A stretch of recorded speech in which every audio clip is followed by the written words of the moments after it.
Assalamualaikum. Welcome back to MBA Learning, and I am MBA. I mean to say Muhammad bin Atiq. In last lecture, we have read about the data types. Some of the data types we have read up to the character data type. Now we will learn continue from data types.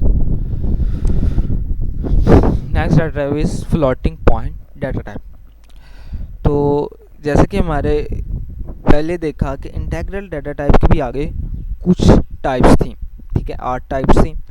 इसी तरह ही float data type की आगे 2 types. उससे पहले कि float data type में होता क्या है, इसमें सारे रियल्स नंबर आ जाते हैं, यानी कि इसमें माइनस प्लस और साथ में पॉइंट्स वाले नंबर भी आ जाते हैं, ठीक है। तो इसे फ्लोटिंग पॉइंट डाटा टाइप कहते हैं। इसकी जो आगे 2 टाइप्स हैं उनमें एक फ्लॉट है और एक डबल है। दोनों का काम ऑलमोस्ट सेम है, ठीक है। फ्लॉट जो है वो डाटा स्टोर करती है पॉइंट्स में, सिर्फ और सिर्फ डेसिमल वाला, लेकिन जो डबल है वो इंटेग्रल भी कर लेती है और फ्लोटिंग पॉइंट भी, ठीक है। और डबल की रेंज फ्लॉट से ज़्यादा है, ठीक है। डबल की रेंज जो है फ्लोट की निस्बत ज़्यादा है और मेमोरी सेव करने की, और इसकी मेमोरी जो ये रिज़र्व करती है, मेमोरी में से जो इसने मेमोरी रिज़र्व करनी है वो 8 बाइट रिज़र्व करती है, और जबकि फ्लोट जो है वो 4 बाइट्स करती है, ठीक है। उसके बाद नेक्स्ट एक नई डेफिनेशन आ जाए जिसे पर्सियन कहते हैं, ठीक है। पर्सियन का मतलब है कि कितने पॉइंट्स के बाद कितने डिजिट्स हैं जो किसी वैल्यू में है, तो उसका पर्सियन है, ठीक है। जो फ्लोट डेटा टाइप है उसका पर्सियन जो है वो 6 से 7 है, ठीक है। वो पॉइंट के बाद 6 से 7 डिजिट्स को कैरी कर सकती है, और जो डबल है वो उसके डबल यानी कि 15 डिजिट्स कैरी कर सकती है। और जो इस फ्लोट का पर्सियन है उसको हम सिंगल पर्सियन कहते हैं, और जो डबल का पर्सियन है उसे डबल पर्सियन कहते हैं। उसके बाद हमारे यहाँ पे डाटा टाइप्स का टॉपिक ख़त्म होता है।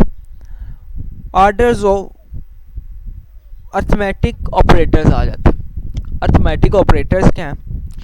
स्पेशल सिंबल्स को यूज़ करके अर्थमेटिक ऑपरेशंस लगाने के लिए जो स्पेशल सिंबल यूज़ होते हैं उनको हम अर्थमेटिक ऑपरेटर्स कहते हैं। That special symbols which are use for the special arithmetic operations are called arithmetic operators.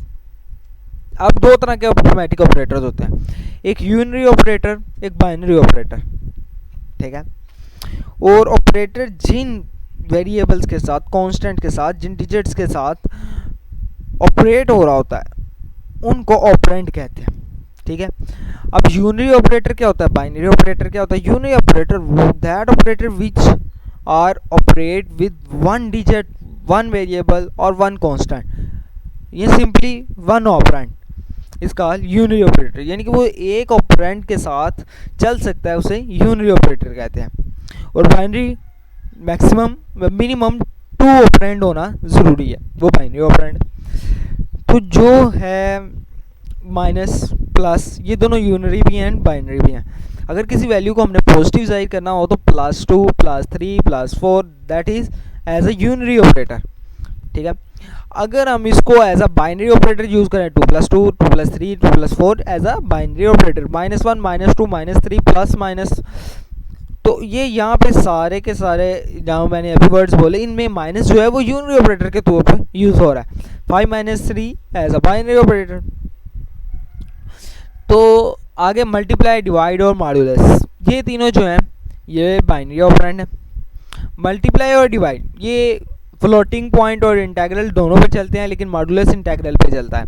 इनके फंक्शन देखते हैं। मल्टीप्लाई का तो सिंपल सा फंक्शन है मल्टीप्लाई करना, और ये डिवीजन का, इसे क्वोशंट फंक्शन भी कहते हैं। क्वोशंट फंक्शन का जो रूल है डिवीजन का, इसका अगर ये हमें क्वोशंट रिटर्न करता है, यानी कि अगर हम किसी को डिवाइड करते हैं तो ये उसमें से क्वोशंट हमें रिटर्न करेगा। फॉर एग्जांपल हम डेव में कंपाइलर में जाते हैं, तो यहाँ पर रन करते हैं,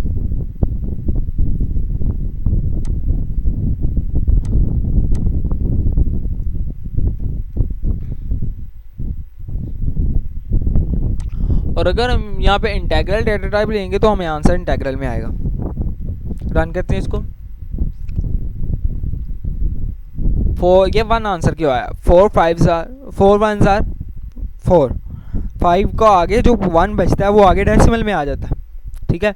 तो ये डेसिमल में नहीं जाएगा क्योंकि मैंने इंटेग्रल डाटा टाइप लिया। इसके बारे में थोड़ी सी आगे डिटेल पढ़ेंगे। तो अभी अगर मैं इधर 0.0 लगा दूं यानी कि ये इंटेग्रल नहीं फ्लोटिंग हो गया, तो अब आंसर भी फ्लोटिंग में आएगा। तो 4.25 आ गया। तो अगर मैं यहाँ पे मॉडुलस लगाता हूँ, मॉडुलस जो है वो फ्लोटिंग में मैंने आपको बताया पहले वो नहीं लगता। क्यों नहीं लगता? कि जब फ्लोटिंग वैल्यू यूज होती है तो वो पॉइंट तब तक सोल्व करता है जब तक के रेंज होती है, ठीक है। जब तक रेंज होती है वो सोल्व करके छोड़ता है, यानी कि वो रिमाइंडर नहीं छोड़ता। तो ये तो रिमाइंडर रिटर्न करने वाला फंक्शन है, तो जब रिमाइंडर ही नहीं बचेगा तो क्या रिटर्न करेगा, इसलिए फ्लोटिंग पे अमल नहीं करता। मैं अभी फ्लोटिंग है, मैं रन करूँगा, ये नहीं करेगा, एरर देगा। तो अब मैं फ्लोटिंग को ख़त्म करता हूँ। अब ये रिमाइंडर देगा, रिमाइंडर यहाँ पे 1 आना चाहिए, 1 आ गया। 4 1 4 और 1 नीचे 1 बच गया, ये रिमाइंडर रिटर्न करता है। उसके बाद नेक्स्ट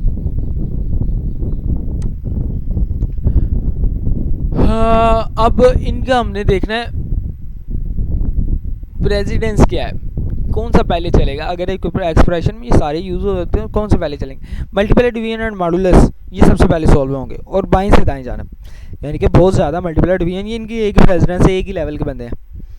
तो अगर इनको सोल्व करना होगा तो लेफ़्ट से राइट जो आता जाएगा वो सोल्व होता जाएगा, ठीक है। लेकिन जब तक पूरी एक्सप्रेशन है, मैथमेटिकल एक्सप्रेशन है, ज्योमेट्रिक एक्सप्रेशन है, वो जब तक पूरी सॉल्व नहीं हो जाती, उसमें सारे मल्टीप्लाई डिवाइड मॉडुलस सॉल्व नहीं हो जाते, तब तक प्लस माइनस में से कोई भी सॉल्व नहीं होगा, क्योंकि ये लोअर लेवल प्रेसिडेंस के हैं, ठीक है। इनकी प्रेसिडेंस लो है, और तब तक ये सॉल्व नहीं होंगे जब तक बाकी सारे पूरे सॉल्व नहीं हो जाते। तो नीचे ये एग्जांपल है, इसमें क्या है, 3 मल्टीप्लाई पे 7 होगा, पहले मल्टीप्लाई होगा ना, ये माइनस को छोड़ जाएगा, ये प्लस को भी छोड़ देगा। 2 मल्टीप्लाई 5 होगा, फिर डिवाइड हो जाएगा 4 से, और प्लस 6 होगा।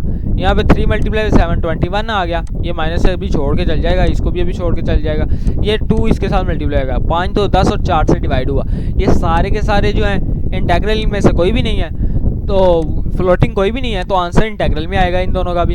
यानी कि 10 को 4 से डिवाइड करें तो 4 2 8 आता है, जो रिमाइंडर है वो पॉइंट वाला कोई फॉर्म नहीं आएगी, यानी कि यहाँ पे इसका आंसर 2 आएगा, इस सारी वैल्यू का आंसर 2 आ जाएगा, और इसका आंसर 21 आ जाएगा।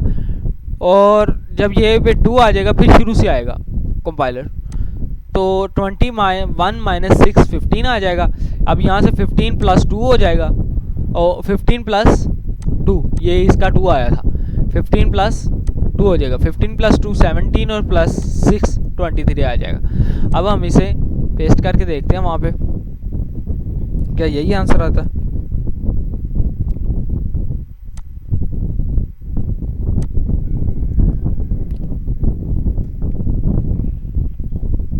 देखें 23 आंसर आया, उसने उसी तरह ही सॉल्व किया जिस तरह मैंने अभी आपको बताया है।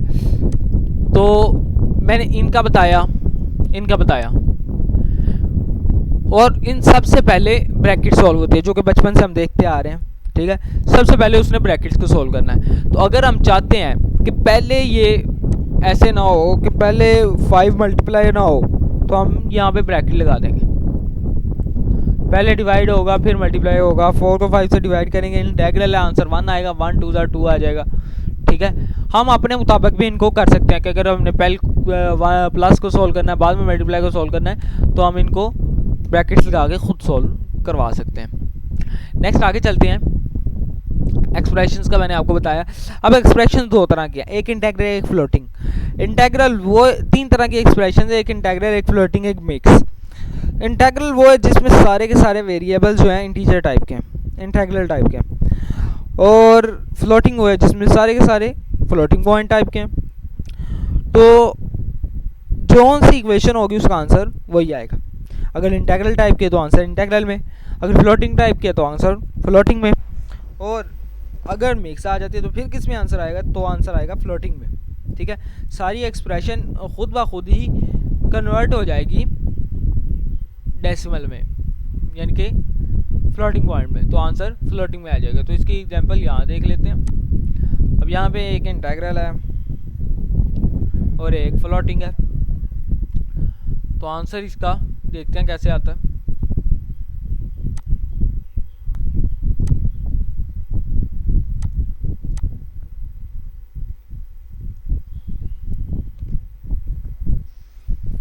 अब यहाँ पे देखिए इसका आंसर 5.5 आ गया, खुद ब खुद चेंज हो गया, ठीक है। और अगर हम चाहते हैं कि ये खुद ब खुद जो है ना एक्सप्रेशंस खुद ब खुद को चेंज ना करें, तो इसके लिए दो रूल होते हैं। जो खुद ब खुद चेंज करती है उसको कहते हैं इम्प्लिसिट कन्वर्जन, ठीक है। वो खुद ब खुद अपनी ज़रूरत के मुताबिक चेंज कर लेते हैं। लेकिन अगर हम कास्ट ऑपरेटर यूज़ करके हम चाहें कि हम अपने मुताबिक इनको ऑटोमेटिकली ये चेंज ना हो, जिसमें रहना है वो रखें हम उसे, तो इसे कहते हैं एक्सप्लिसिट कन्वर्जन, ठीक है। एक्सप्लिसिट कन्वर्जन के लिए ये cast static cast operator use होता है। इसके बाद हम ना डाटा टाइप लिख लेते हैं, जिस डाटा टाइप में हमें उससे रखना होता है, उसके बाद एक्सप्रेशन लिख लेते हैं। तो मैं इसको करता हूँ सॉल्व।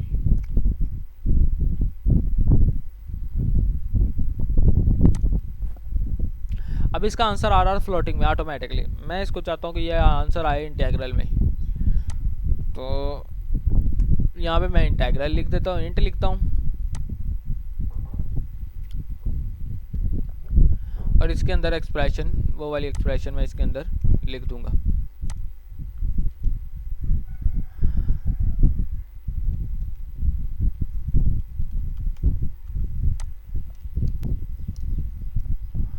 अब इसका आंसर 5 आ रहा है, यानी कि इसने फ्लोटिंग को ख़त्म कर दिया।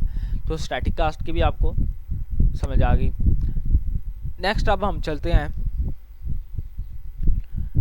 स्ट्रिंग टाइप पर।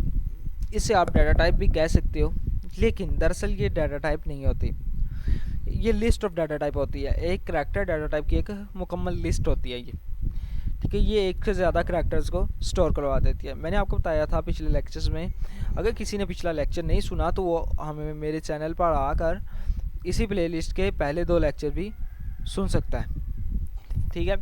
तो नेक्स्ट चलते हैं। यहाँ पे वो करैक्टर को हम शो करते थे सिंगल क्वार्ट्स में, लेकिन अगर हम लेते हैं स्ट्रिंग मोर देन 1 करैक्टर को स्टोर कराने के लिए, तो डाटा टाइप हम करैक्टर नहीं देंगे, हम डाटा टाइप देंगे स्ट्रिंग। और उसमें जब वैल्यू स्टोर करवानी होगी तो हम सिंगल क्वार्ट्स में नहीं, डबल क्वार्ट्स में स्टोर करवाएंगे। और इनमें करैक्टर की जो पहला करैक्टर होता है उसकी जो वैल्यू होती है, उसकी जो पोजीशन होती है वो 0 होती है। अगर हम कोई करैक्टर ना दें तो नल स्ट्रिंग हो जाएगी। अगर एक करैक्टर दे तो वो 0 पोजीशन पे होगा, ठीक है। और अगर एक करैक्टर है तो उसकी लेंथ भी 1 है। अगर मोर देन 1 करैक्टर्स हैं तो उतनी ही लेंथ है जितने करैक्टर है। और याद रखें यहाँ पे जो स्पेस है वो भी एक करैक्टर है, तो यानी कि इसकी लेंथ कितनी होगी, 13 होगी। कैसे, 1 2 3 4 5 6 7, ये स्पेस 8 9 10 11 12 और ये 13, ठीक है। ये आज तक यहाँ तक आज हमारा आखिरी टॉपिक था। हमारे चैनल को सब्सक्राइब करना, वीडियो को शेयर और लाइक करना मत भूलिएगा। और इस वीडियो के साथ इजाज़त दीजिए। अल्लाह हाफिज़।